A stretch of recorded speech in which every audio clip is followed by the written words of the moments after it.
naman no, nagpapasalamat kami at maganda yung nagiging execution natin ng drill.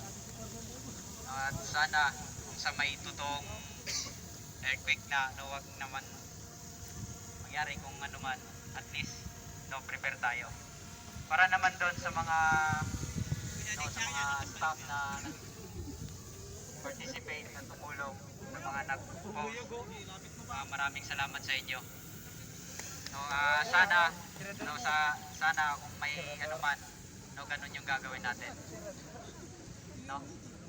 At palakpakan natin yung bawat sarili natin na naitawid natin ng buhay. Siyempre para dun sa mga staff, sa mga nagpo-posting, palakpakan natin sila. Maraming salamat sa inyo. Siguro tayo na lang lahat.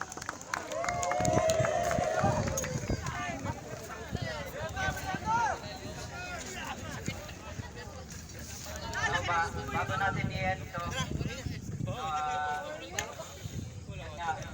ito yung pinaka-importante, dapat prepare kayo.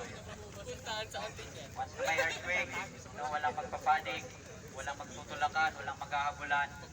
No, during shaking, no, dapat naka-jump over and hold tayo sa kanya-kanya nating pwesto. No, lahat ng mga naiiwan natin ng mga gamit, dapat naka-shut off bago tayo mag-evacuate. No, yung mga natsempohan na nasa working at heights, no, antayin nyo yung matapos yung shaking time bago kayo bumaba.